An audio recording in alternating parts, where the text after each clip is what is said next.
Welcome into the Ron Ross Radio Show podcast for today, Tuesday, which is August 27th.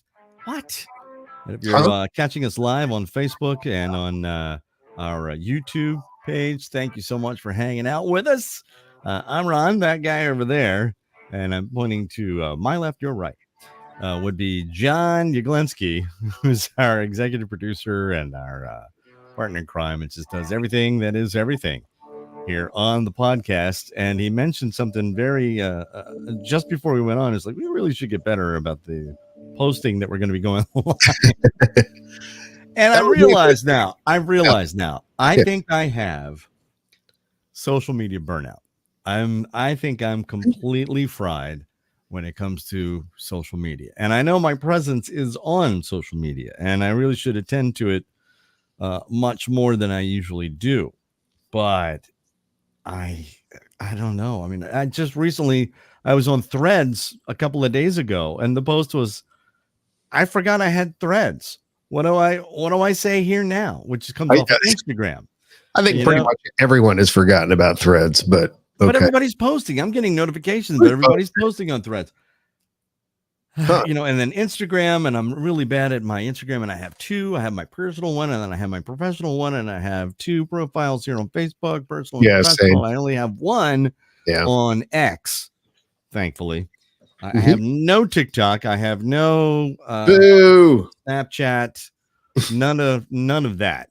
But it's just and one of the things that just makes me cringe is when they say, when you look at your history, your memories on Facebook, and then I see posts from like 2010 when I just thought I was just so pithy and witty, and it just gives me the chills when I see it. It's so bad.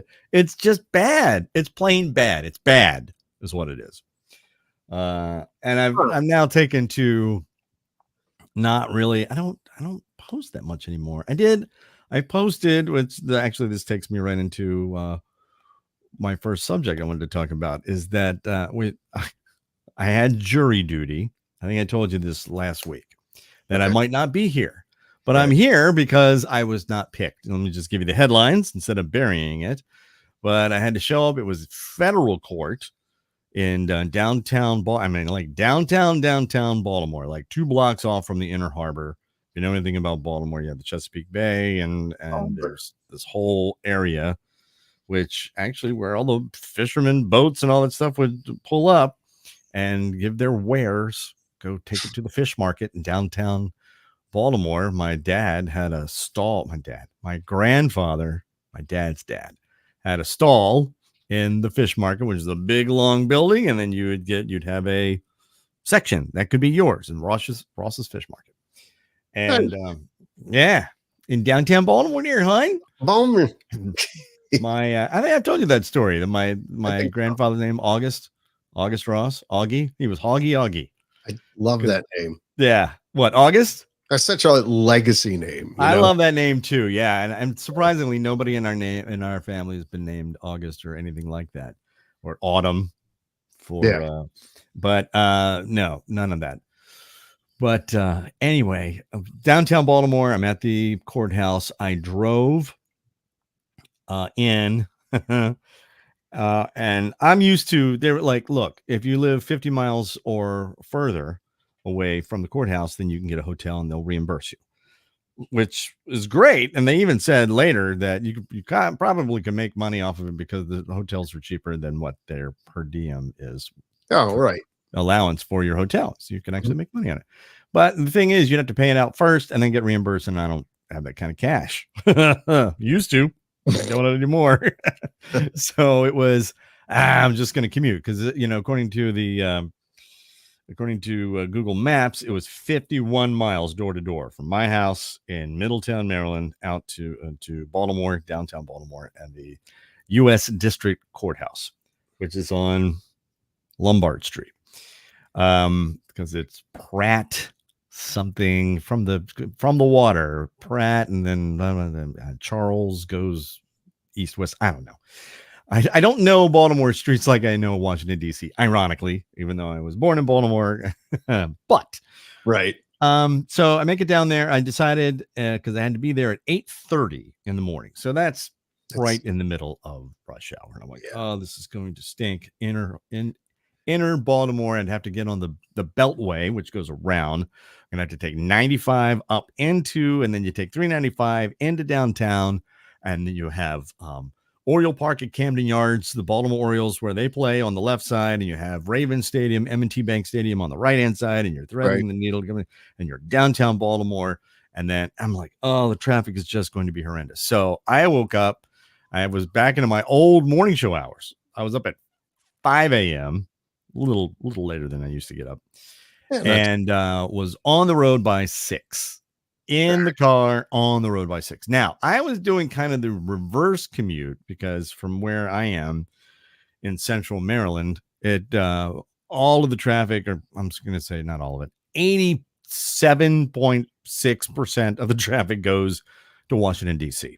The other way. It goes down 270, which is the main thoroughfare it's interstate highway between Frederick and the veteran community of that and Urbana and all that stuff down into Rockville and Bethesda, Chevy Chase, and Washington, D.C., and the Beltway, and get down into downtown D.C. 270. It's a parking lot every morning. It's called the Big Ugly. Our friend John, my friend who did mornings in Z104 in Frederick, Bob Maxwell, called it the Big Ugly. And that's what it is, man. Literally one of the reasons I moved was the commute on 270. Yeah. 270 was. That's one of the reasons why I had a heart issue. And I seriously, and when after the heart surgery and all that stuff, and I sat there and talked to my bosses, and there's a commuter train called the MARC train that comes from just 10 miles away from me, not even that far, from Brunswick, Maryland, goes all the way down to Washington, D.C. to Union Station, and then Sirius XM was like a block or a mile up from that. You could take a shuttle, you could whatever. I took that's what really did it, because the commute down to Washington, D.C. in the morning was no problem. But if you did not get out by 1 o'clock, then you were stuck in traffic, because the ride home, the afternoon drive commuting issue began at 2 o'clock. Right. 2 o'clock in the afternoon, and it was solid till 7. 5 solid hours. If I didn't leave by then, sometimes I would just call the greatest wife ever. I'm like, I'm not leaving till 7. Then I can drive home. But anyway, tune into the cartoons, and it'll make your cartooner. Yeah. So I was going in a different commute into Baltimore. I was going in 70, and 70 starts to back up. 70 runs east-west. Actually, 70, and that's the thing. I got on 70. On the way home, and I'll tell you about that in a second. But 70 runs east-west and goes all the way out to like Colorado, I think. Goes all the way out. In fact, there's a big, huge sign as you're leaving Baltimore, the Beltway, and you're on 70 that says, how far Frederick is, this blah, blah, blah, and then Colorado is like 2,000 something. Yeah, it's pretty great. Fun. Yeah, just stay on 70. It's the gateway to the West. And a lot of trucks that we had a big trucking industry. Hagerstown is off of 70. That's why it's called the Hub City, because you had 70 and 81 goes north south. 70 runs east west. And I think Mack Trucks built trucks in Hagerstown, Maryland, the Hub City forecast at WARK. Anyway, so I go into Baltimore, and I left at 6, and I got there at 7:10. It wasn't bad. It wasn't bad. There was a little slow up, and I'm following Google Maps, and I know to take to 95. Anyway, it took me on this roundabout way. No, take this exit, take that, take this, come around here, now make a left here, and the next thing I know, I'm on 95 going into Baltimore. Like, oh, so what it did was it took me around the backup. There was a huge backup, right? Trying to get on 95. Like, was that Waze? Thank you very much. Thank you very much, Google Maps. That was nice. So I get downtown, and then there's a parking garage right next to the courthouse. So that was awesome. That's helpful. And get in, and we get in, you check in, and then we sat and waited. It was a big waiting game, and I'm going to say there were about 100 prospective jurors, and nobody's talking to anybody. You're just supposed to kind of keep to yourself. You're not. It's like good morning, and that's it. You're just going to keep Right. and they had snacks for you. It's the first time I've had Pop-Tarts in 20 years. Oh, I had mini Pop-Tarts a couple weeks ago. They had Pop-Tarts. Now they were strawberry size and frosted, and that wasn't my favorite, but still Pop-Tarts. Had them. Yeah, that. And I didn't want to have too much coffee because I took my meds, and I have diuretic in my meds. So I'm constantly getting rid of food. So I have to pee a lot. Okay. So that on top of the coffee. And I'm like, oh no, I don't want to be in the middle of court. And I'm like, excuse me, can I go to the bathroom? Because then when you're full, I'm sorry, this is old man stuff. Yeah, definitely. When your bladder is full, you can't think of anything else. I'm like, all right, just relax, just kind of chill, just pay attention to what's going on. And it's like you shift and you feel that nerve, and you're like, no. I got to hold it in. Oh, no. Again, what happens? How much is it going to be cost to replace the chair? That kind of thing. You're like, this is embarrassing. I should have brought a change of clothes, blah, blah, blah. Right. Anyway, and you can't think of anything else, which reminds me, I didn't go to the bathroom before we started the podcast. So guess what? And I took my meds. Playing some music and put up a few moments later. No. So anyway, that was jury duty, and I get we sat and waited. So they started playing some movies. They played movies. They played movies. One was RV with Robin Williams, which I don't think I'd seen, but it was okay. And I'm looking at this actress, and I kind of recognize her. She was the teenage daughter. I'm like, who is that? Boop, boop, boop. And it was singer JoJo, and I'm like, oh, okay, that's why I recognize it. She was acting and singing at the same time in the early 2K. Yeah, and then that was Wednesday when I showed up. So then you have to go into the courthouse, and the long and short of it is I was not picked, but it was a big courtroom, district court. It was the size of like half a gymnasium, 3 stories tall, really nice. The gallery was stadium seating, went all the way up in the back. Oh, really nice, big leather chairs. I mean, it's our tax dollars at work here, man. It was state of the art sound system, and it's really nice. Really nice courtroom system, unparalleled. On That's right. Dolby, Sonos, sound is all around you. Yeah, right. So, but I wasn't picked. So there you have it. I feel kind of bad because I didn't get to do my civic duty, but John was telling me that I did. I showed up. Yeah, you showed up. I don't know. The one side or the other didn't really like me all that much. So, I mean. Now, this is the second time this has happened because I was also summoned for county jury duty here in Frederick County, Maryland, a while back, and I wasn't picked for that. I mean, I barely sat down in the jurors' box. I'm like, and they go, number 12, you're excused. I'm like, okay, and I got up and left. So there's something about me. I'm beginning to get a little complex here that either the prosecution or the defense does not dig me. I don't know if it's what I do for a living. I don't know if it's my face. But it's you, it's me, it's got to be something. But anyway, so I wasn't picked. I was a little bummed. But the first day, that was the first day because we didn't get I had to go back on Thursday to do it all again. And now I'm a professional about getting into downtown Baltimore. Like, look it up in the book. It's so easy, right? It's so easy to go where I'm going. Although getting home on Tuesday or Wednesday, the first day, I get out of the parking garage, but it took me out of a different exit. So now I'm on a different street. If I was going to be on this one particular street, I would be able to go down 2 blocks, take a left. Right. It takes you right on to 95, and then you're out, 395, and then you're out. That's it. Done. And I know where I'm going. For years, in the 80s, I used to drive to downtown Baltimore to go to the legendary nightclub. I'm ignoring that, Jim. I'm ignoring your comment. I'm ignoring it. Good. It's not like I've never heard it before. Right. Both of us. Seriously. But thanks for listening. I appreciate that. There's a reason why they put us Thanks for listening. Cable commercials and not run broadcast TV regular. Right. Yeah. No, don't put a camera on this thing. Although we have one that runs in the movie theaters now. But I digress. Okay. Hey, it's the name of the podcast. But I Squirrel. So for some silly reason, and I don't know why, I come out of a different exit and Google Maps takes me. I'm looking at it as I'm driving. Right.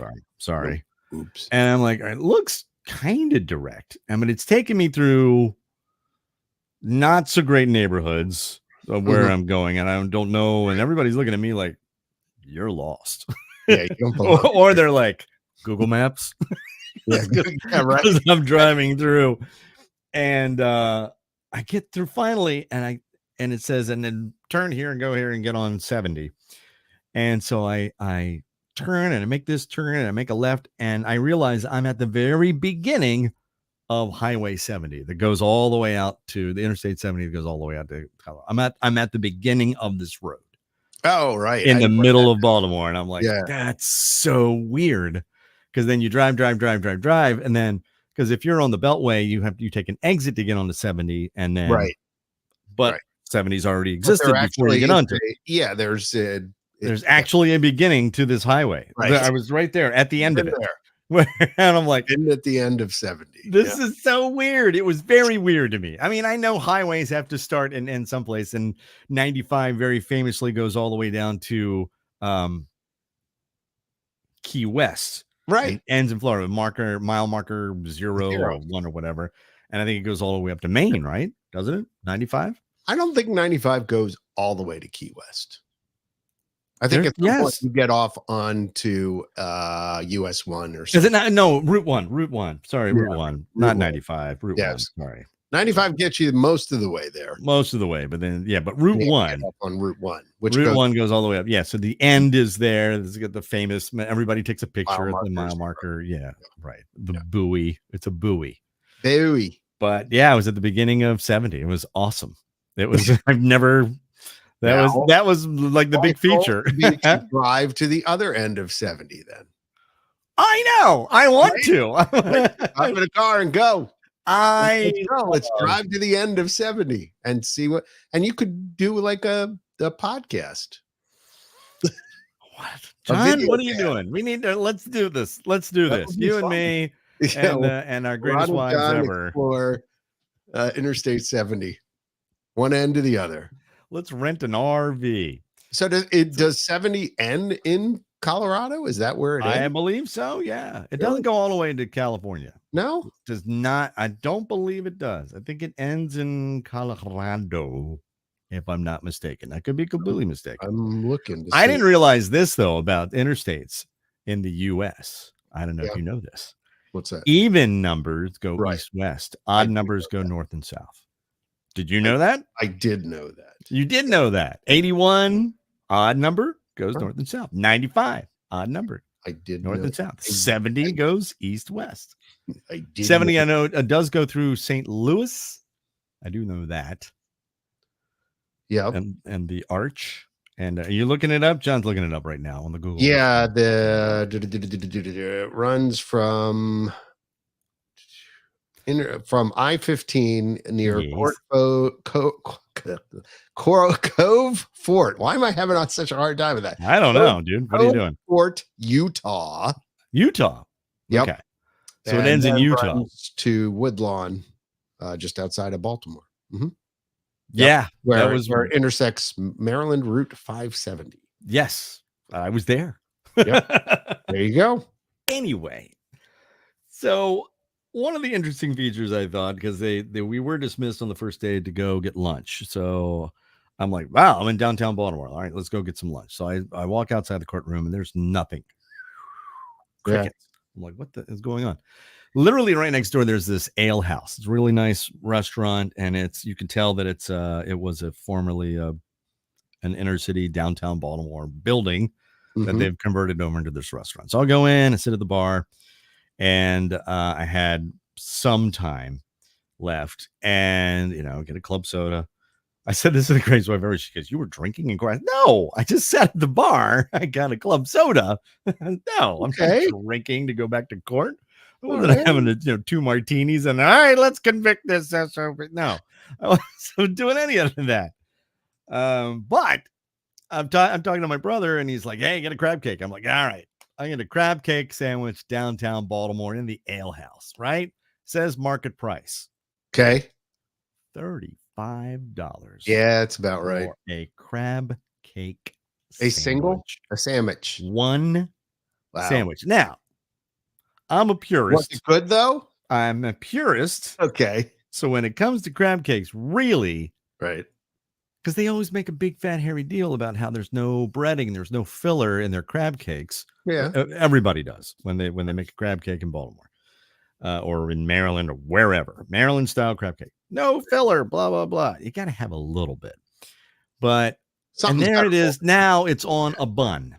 Now, growing up when I was a kid, and we've had this discussion, I believe. Okay. We went to, my dad would take us to, because his mother, my babusha, lived off of Edmondson Avenue in Baltimore, which I believe is 40. And there was a place called Tangiers, which was a crab place, and there was no place to eat inside. Mm-hmm. And you can either buy crab meat, just packed in a can. You could get live crabs, steamed crabs, shrimp, some other seafood, fish or whatever. And you could get their crab cakes. And the crab cake was deep fried. I know everybody likes to throw them in and pan roast them or put them in an oven now. But dropped in the hot oil, deep fried. And you got a saltine cracker on either side and a little pickle chip on top, wrapped in wax paper. Done. Okay. And that's how you got your crab cake. And but there I had this sandwich with this bread and lettuce and tomato and all the things that don't go, and tartar sauce. No. And I had to ask for Old Bay, but it was in a salt shaker. So I'm like, okay. I mean, I'm in Baltimore and I have to ask for Old Bay when I get okay. All right. I mean, I guess that's that restaurant's okay. That's a prerogative. But anyway. Was this place known for crab cakes? I don't know what it's known for. Oh, okay. But it's an ale house, and so they had their own brews and stuff like that. And what was the verdict? It was all right. I've made better. My dad's made better. Okay. It was fine. It wasn't $35 fine. It was, but that's the land we're living in now. That was the thing that really stood out to me about this whole jury duty thing, was being in downtown Baltimore. It was a $35 crab cake sandwich. Right. The parking was $36 and a day, which I'm getting reimbursed on all that. And I get reimbursed on mileage too. Mm-hmm. And I saw the RV movie, and then I saw the next day was they showed Three Amigos with I'm laughing now because I never in a million years would sit down to watch Three Amigos. I think I watched it when it came out or rented it or whatever. Still funny. Parts of it were. It was interesting because then I did what I usually do. What's that? And that is Wikipedia the movie while it's on, just to see where it's going, so I'm not surprised. What? I do. I read the plots of movies as I'm watching them. I know. I spoil it for myself. Don't do that. It was dumb funny. There, I appreciate. There's something about a good dumb funny. Oh, it was dumb funny. Yeah, it was dumb funny because there was one they were really dumb, and then moments that are really fun. They're in the desert and they're summoning the sword or something.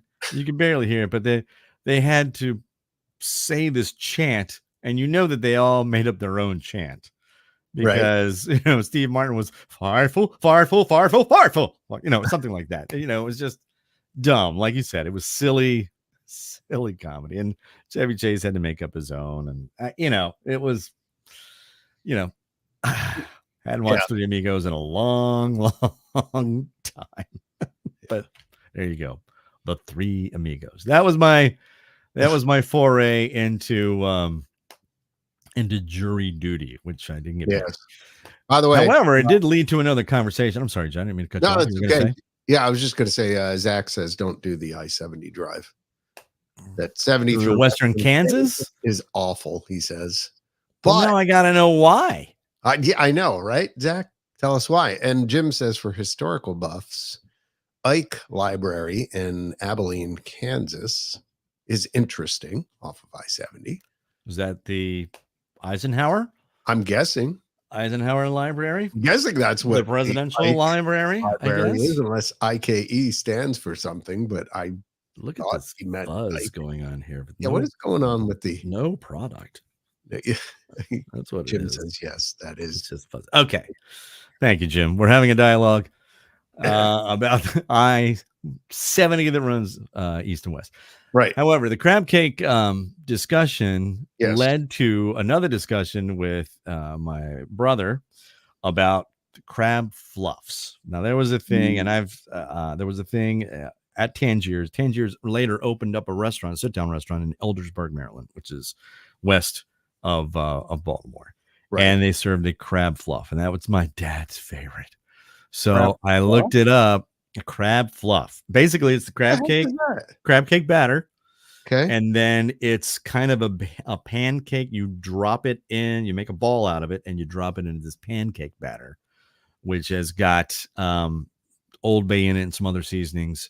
And it's a darker, not quite a tempura batter, almost a pancake batter. Okay. And then you deep fry that thing. And it's the size of a softball.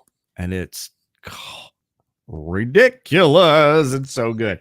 So I looked that up. We were looking up different recipes. So I think I'm going to do that for Dad. Usually I make him chruściki every year, which is a Polish cookie for Christmas. But I think this year I'm going to make him a couple of crab fluffs and freeze them. And then have have one for him to eat, and then he can have a bunch of some that are frozen and throw them in the oven. And that's my gift idea, I think, for Dad this year. That's a good one, because there's nothing I can't get him in. There's nothing to get him. There's nothing to get the man. I know he's got because the Orioles are kind of imploding, but not really. They were a game and a half out of first place, and now they're half a game. Whatever.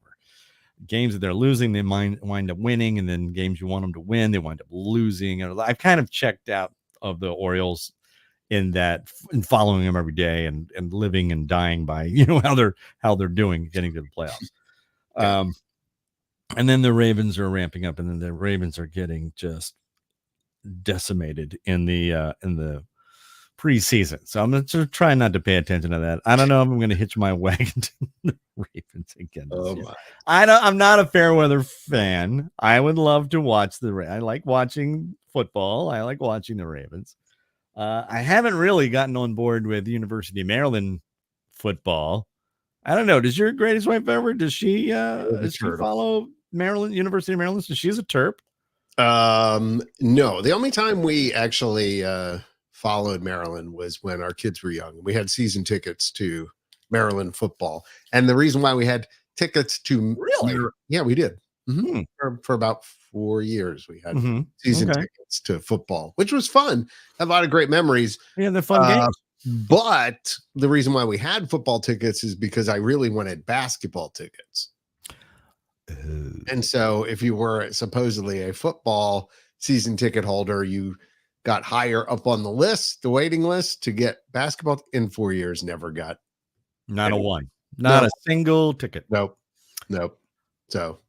So I went to University of Maryland. If you don't know this, I went to University of Maryland College Park, and I went to all the football games, especially when I was in my fraternity, Pi Kappa Alpha, because they send all the pledges to go save seats, although you're not allowed to save seats.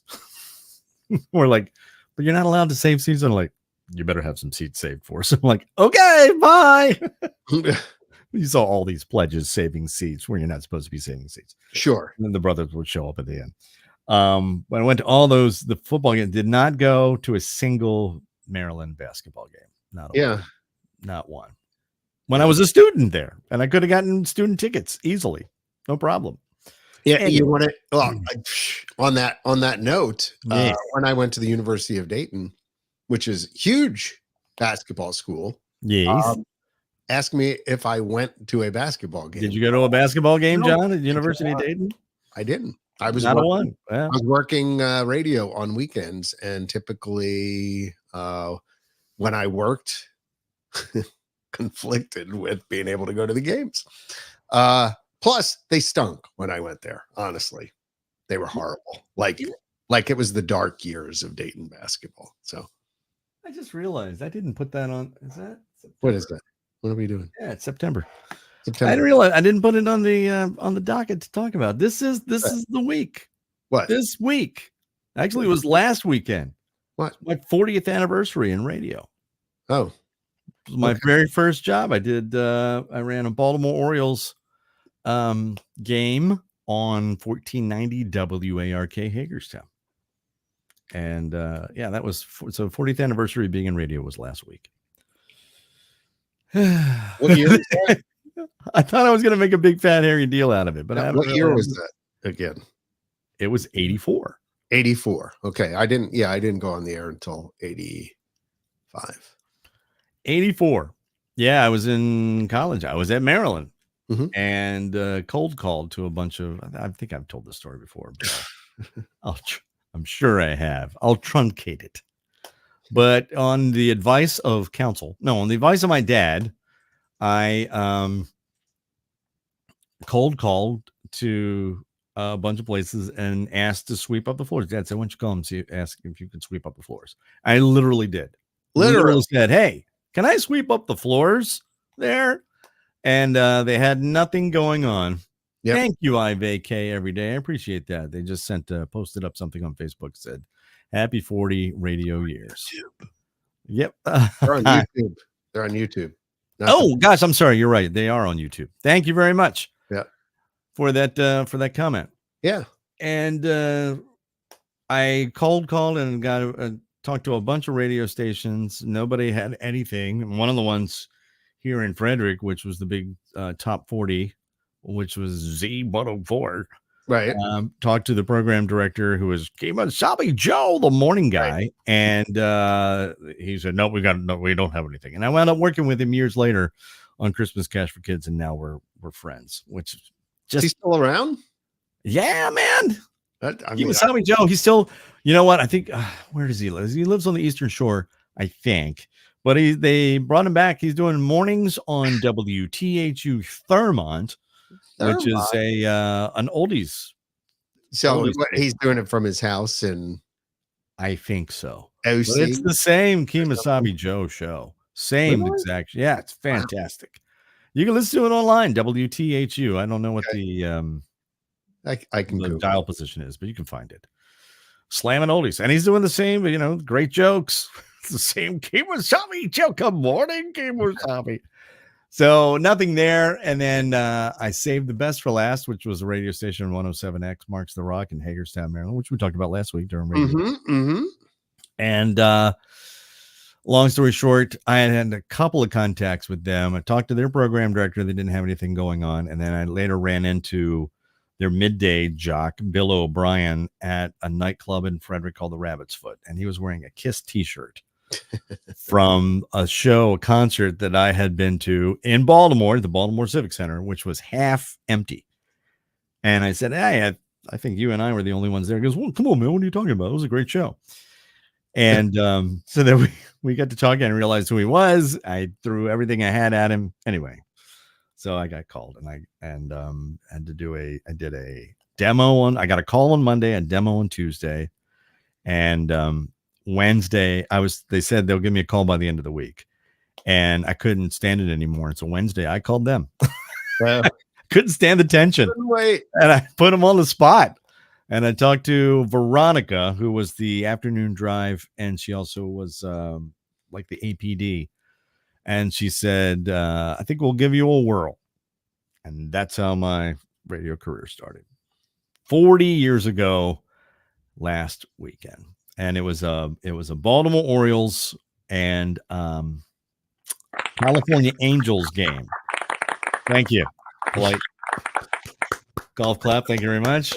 Right. It was a California Angels game. So first pitch was 10:05 East Coast time. Wow. 10:05 East Coast time. So I was there until 2:00 in the morning Wow. with an Orioles game, which my parents were like, "What? What are you doing?" I'm like, "It's a West Coast game." It's radio. And then I remember, was it that weekend? It was Labor Day weekend.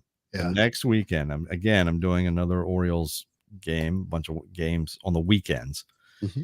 And the overnight guy, Rock and Rob, came in and says, "Hey, you're supposed to train with me on the board."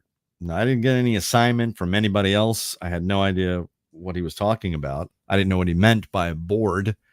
And so when I was done with the game, I went in and he showed me how to cue up a record. Mm-hmm. Right. Record on a turntable. There were two turntables. Mm-hmm. This was 1984. Right. Taught me how to cue up a record. Well, he taught me how to write down. You had to plan all of your music in a card box, which literally had all the songs on cards, and you had a flow sheet, and you put in all your A's, your power records first. They were in one little stack. All your A's were in one stack. Phil Collins, One More Night, and stuff like that. And John Waite, I remember, Missing You was another huge song. But there was another song. It was an album station. There was another song we were playing off of that. Cry for You, I think it was. I just remember that song distinctly. Anyway, taught me how to do that. Taught me how to cue up a record. And then Buddy Reiser, as his name is, who later became the program director of DC 101 in Washington. He became my mentor and taught me everything. And I sat there and queued up all the records and played and ran the board. And he would come in. He sat out in the lobby watching me through the glass, make sure everything was cool. And then he would come in and he would do his breaks, and then he'd leave and sit out there again. And I just ran the board. And then he would not let me go home until I did the live ID at the top of the hour, 3:00 in the morning. And I remember you had to do it. I'm only laughing only because I remember my first time being on the air in Dayton, Ohio, and that was it. It was to do a top of the hour ID. Yep. That was it. You have to get the call letters in the city of license every hour, according to the FCC regulations. Yep. And so I had to do that. More fun with a new one. 107X marks the rock. WXCS Hagerstown, Frederick. No, it's more fun with a new one. WXCS Hagerstown, Frederick. 107X marks the rock. And then I went into the next song. And the first song was the first song I went into. I forget what I was coming. I think I was coming out of that John Waite song, Cry for You. And the first one I went into was The Who, Can't Explain. I just distinctly, and you didn't talk over the intros. This was a rock station. Absolutely, so you stopped talking, played the song, right? Respecting the music. And that was the first time. First time I was on the air, I gave the top of the hour ID. And oh God, unbelievably nervous. Unbelievably nervous. It was, oh my God. I never thought I'd get over that. Where it would just come to me and I would be relaxed on the air. And oh my God, I remember those nerves were so bad before I went on the air. And then there are early tapes now. My cousin used to tape me, Mel, God rest his soul. He used to tape me. Mm-hmm. And so he's got somewhere in his belongings somewhere or our cassette tapes of air checks of me.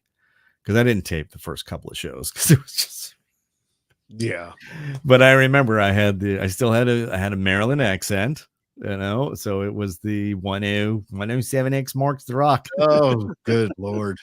It was bad. Wow. But Buddy taught me to say W, not W. W. Uh-huh. And he said to even help you sometimes if you're slacking off is to put an extra syllable in the middle and say double U, which helps you to say W. But you had to say W, not W. Don't say W. I remember. Also, the thing that he nailed me on, he nailed me on, and I still catch myself doing it, is saying get instead of get. Get, go on, get out of here. GIT. He's like, it's get. And I also remember I got nailed one time doing commercials where the account executive took me aside and said, "It's jewelry, not jewelry." And I'm saying it's because you look at the word and it's jewelry. And it wasn't until not too long ago that I realized that the word is mischievous, not mischievous. I said mischievous for 1,000 years and was never corrected on it. But anyway, so there you go. There's the story of my radio career. I was looking over here because that's where my FCC license is. I used to have you used to have to get an FCC license because you were operating the transmitter. You were the transmitter. You were the person on duty to operate. John's getting his. Wait. Oh, look at that. There's Wait. mine. What? Here we go. What? Well, first of all, is this your license? Oh no! There's your Magic 106, Magic 106.9. Right, and 4 then songs in a row and no talk. There it is. There it is. Yep, my restricted radio telephone operator. Yeah, I have it. There's my performer ID. Period ending. Oh wow! I didn't know this. Get rid of this. I'm not allowed. Look at this. What's that? So grant date September 21, 84. Okay. Yeah, what is? There you go. That's the grant date. Okay. Oh wow! Look at this. Period ending 4/30, 2002. So back in the 80s, that was like, that's forever from now. You know what the funny thing is? Wow. I know I was on the air before I ever got one of these. Yeah, so was I. I had to go get it first. It says October 23rd, 1987. I know. I think what happened is the engineer came in and was like, "Hey, we got a bunch of people on the air that don't have licenses. we need to get and them they're signing the logs and they're yeah, exactly. And so yeah, I guess that's when that happened. I got that. Oh man, and I was God. Hey Ron, look, wait. What's that? Pure Energy Productions. Yeah, Pure Energy Productions. Pure Energy. Oh my gosh. That was the name of his. That was the name of John's DJ company. John had a DJ company and we went out and did weddings. I did weddings too. The mentor, Buddy Reiser, who taught me everything. He also had his own company called Eagle Sound because he was an Eagle Scout. And I went and did. He hired me, and I would go and do all these weddings. And actually, that's where I got more nervous. Was doing the weddings is because the bride is going to remember this for the rest of their lives. You better make sure that it works, and it was nerve-wracking. Yeah, it was nerve-wracking to do a wedding. I not like doing weddings.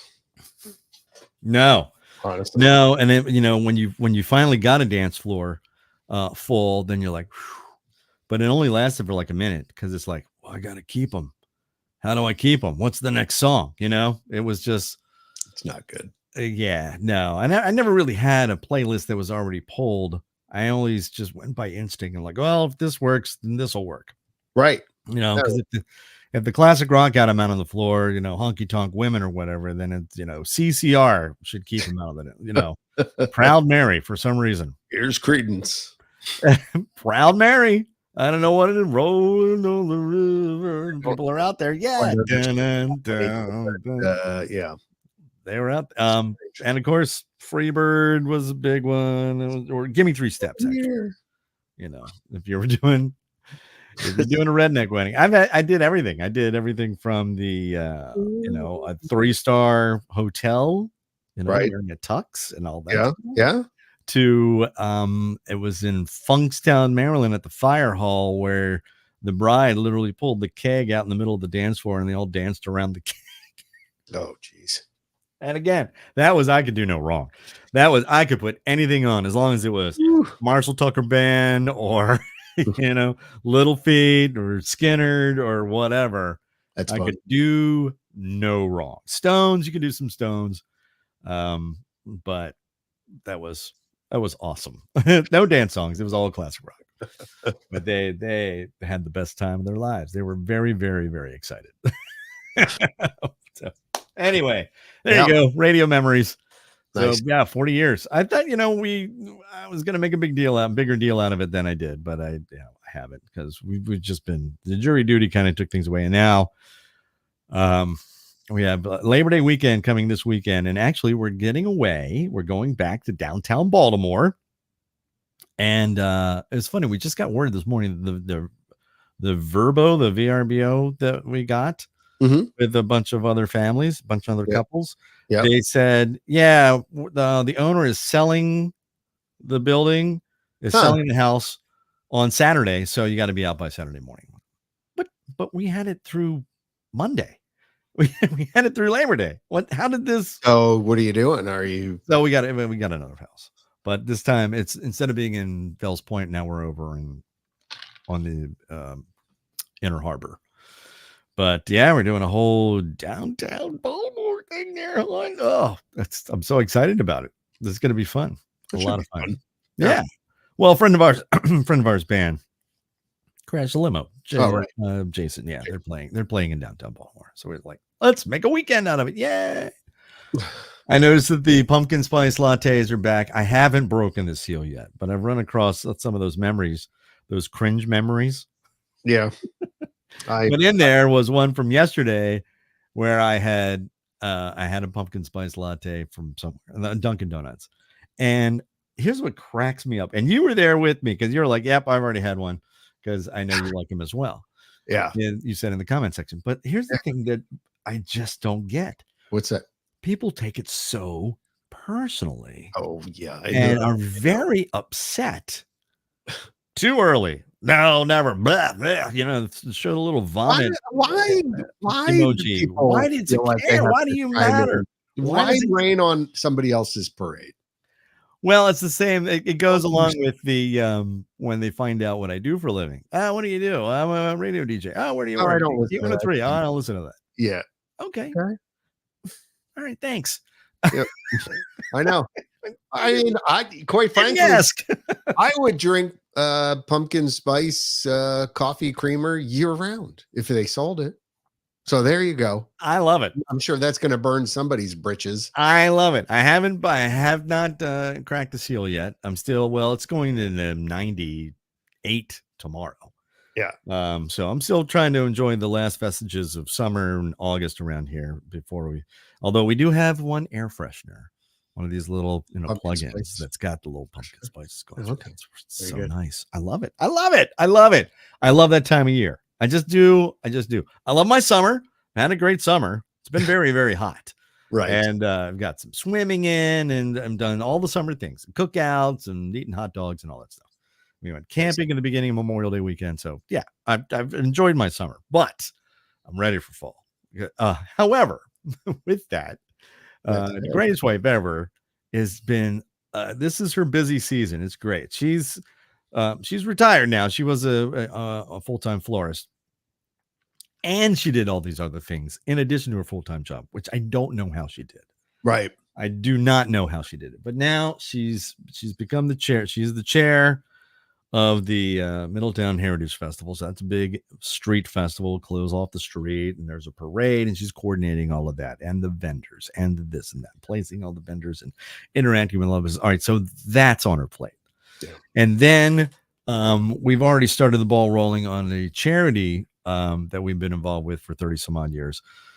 And then she and I decided to put together a benefit concert, because we're in the middle of the music community, and with the bands, we're friends with bands and all this stuff.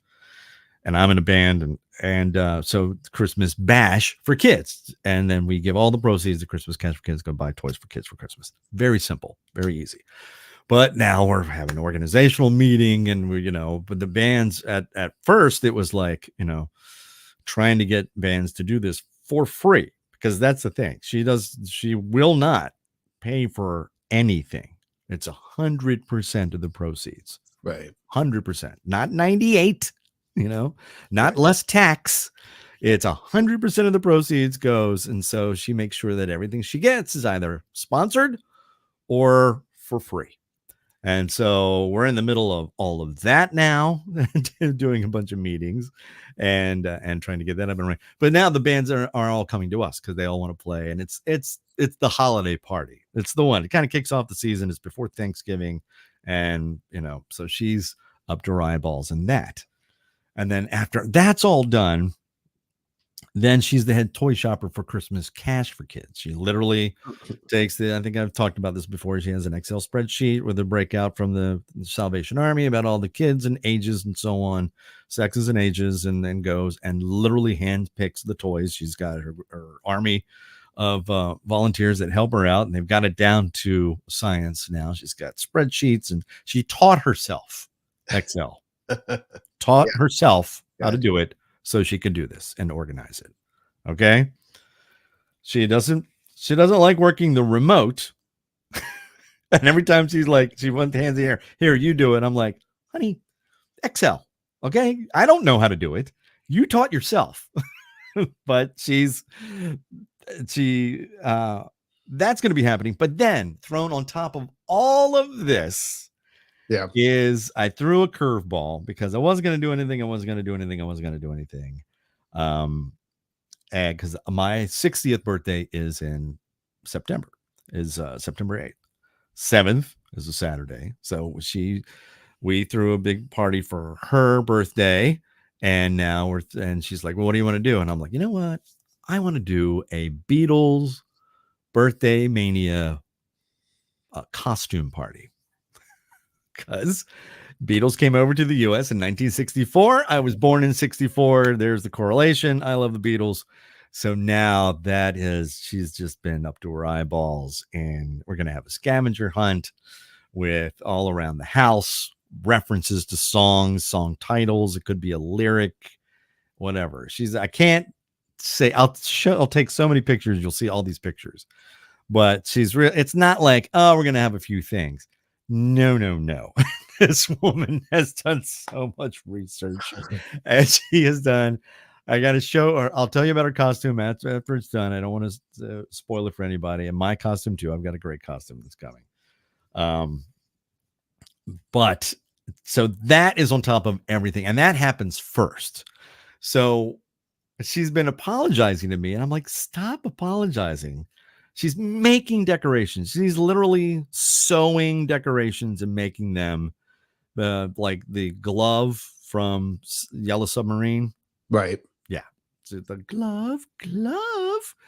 That is going to be sailing through our house. It's a thing. It is ridiculous how much work this woman is putting into it. But that's the extra. That's the icing on the cake. Aside from the other things that she's doing. Oh, wow. Right. Is what I'm saying. So she's, she sits down on her laptop and she's doing Heritage Festival. And then she's got to go with me to a meeting and we're doing the Christmas bash. And then all of a sudden I see these packages show up and go, what's that? Oh, that's for the Beatles party. And I'm like, oh, cool. We have a, I think I can give this away. There's a doormat that says hello as you're leaving. And it says goodbye as you're leaving. It says hello, goodbye. From the song, hello, goodbye. From the get it. I made a reference to something, and she said, she goes, I don't know, that's pretty obscure. And we both looked at each other and we knew one guest is going to get it.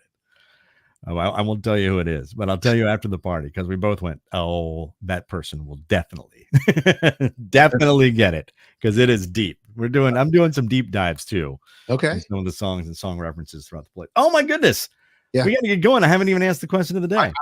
I was going to point that out. I'm sorry about that. Let's go. I went off on a little tangent there. Sorry about that. I didn't mean to go into the my radio anniversary. That's not even on the docket. That was a sidebar, and I chewed up all that time.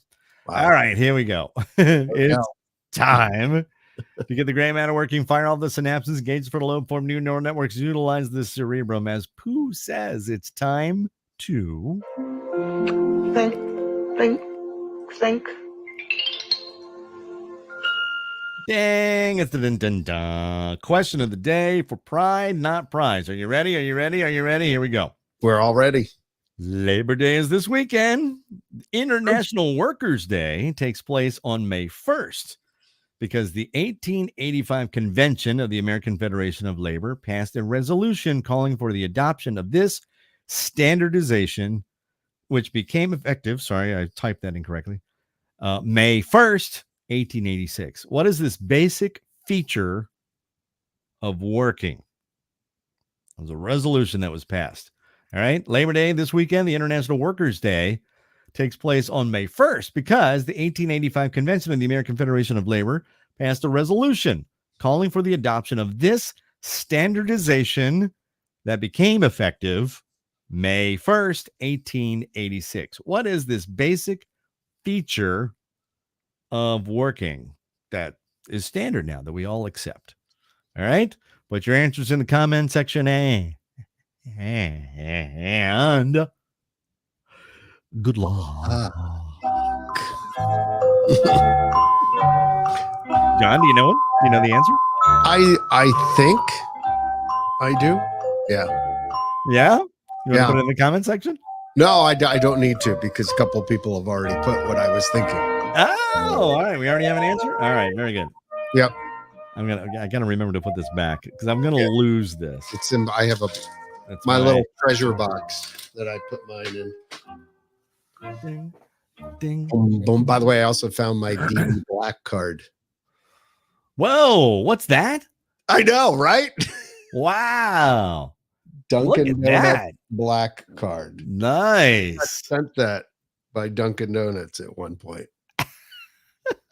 I think I spent so much money with Dunkin' Donuts. They gave me. Gave you a black.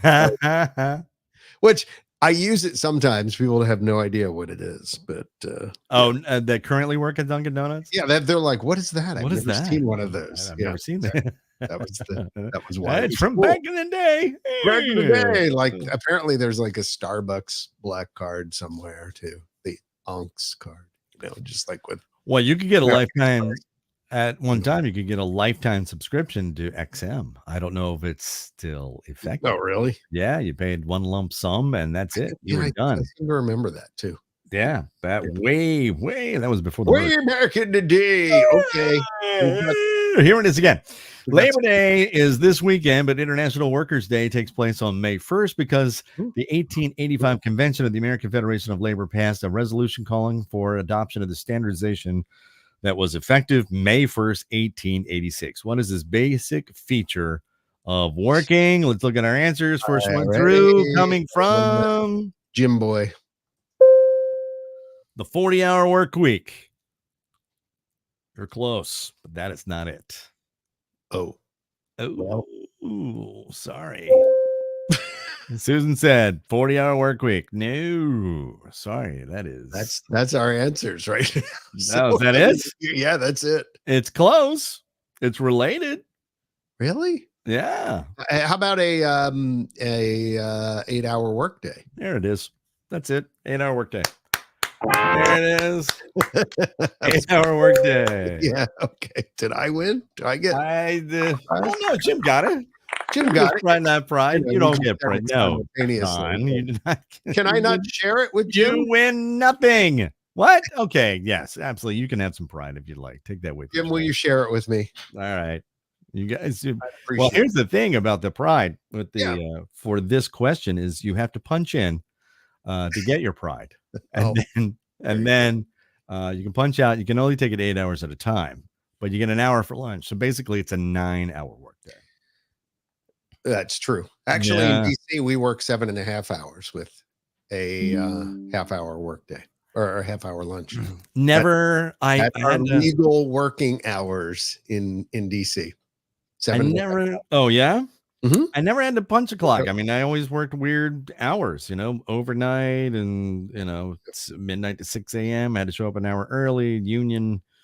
It was with the union, the AFTRA, American Federation of Television and Radio Artists. So it was just there you go, Jim, 8-hour workday. Yep.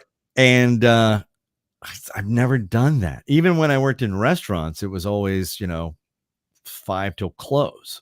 So whenever you floated. I used on Mother's Day at the Peter Pan restaurant. I mean, I had a punch card, but it was just said 11 a.m. and then ... So you were there until it closed. So that was a 12-hour workday and violating all kinds of labor laws. So, and no breaks. So, I've never had an 8-hour workday. I don't know. I mean, we used to have to fill out time cards, but now we do just exception reporting. If as salaried staff. So, I mean, it's basically okay. If you're out, you put it in. You don't actually we used to have to put in our actual hours, which were 37 and a half hours per week. Oh, by the way, hey, I want to do some promotion here. Oh, do it. Yes, John, please. Real quick. I'm going to be at the Epcot Food and Wine Festival on Thursday as a guest of the Walt Disney Company. So follow. Wow, really? Yep. Good for you, man. Congratulations. You're taking your greatest wife ever with you? Taking the wife. Nice. So we're going to Disney World tomorrow. How long of a drive is that? 5 hours. Oh, that's nothing. That's nothing. No. All right. So beautiful. Yeah, it'll be a good time. And follow along on all the socials. INTERCOT. Intercot.com, Intercot on Facebook, Instagram, TikTok, Threads, wherever you social, we're there. Threads. I thought you didn't care. You didn't know about. No, Threads. I don't. Quite frankly, the only reason why we post stuff to Threads is because Instagram auto posts to Threads. Which right? Yeah, exactly. I don't. Why does it even exist? I don't know. I don't know. Isn't that all owned by Facebook? It is. It's all Meta. So they all have the same, but it's the same thing. It's the same. Oh, it's their version of Twitter. All right, I get it. So it kind of is, but they're fighting. It's not. I don't find it to be like Twitter at all, or X. Sorry, Elon. Like nobody knew what you were talking about. I have a hard time. I don't know. Is it X? Is it Twitter? Blah blah blah. All right. All right. So yeah, we got to go, and I got things to do, and you got things to do. I can't thank you enough for joining us and hanging out with us, and tell your friends and hit that smash that subscribe button and the like button, or all of the buttons. We really do appreciate it. I'll be back next week with the last podcast in my 50s. And because then that Sunday, that's it. Dun, dun, dun. Yeah, and then by the way, then I'm out on the 10th. Okay, I'm going to be on a cruise to. That's right, and I knew that. That's right. You're going to be on a cruise. Ron will probably pop on and say hello to you all. I was going to say, just have the greatest wife ever fill in. She can just send me the link, and there you go. That'll be fun. It would be fun. No. All right. So very good. So listen, have a great week and a great Labor Day weekend. And I hope you're off on Monday and you get that 3-day weekend. The federal government says you should have off, although I always got phone calls and texts from people. I have to work. I understand that. A lot of people have to work. I'm working on Labor Day. So yeah, I get it. But hopefully you can take the 3-day weekend, the unofficial end of the summer. I don't really subscribe to that, but okay. All right. Listen, please take care of yourselves and each other. Please be safe. Johnny Glenski, Ron Ross, love you, mean it. Bicycle.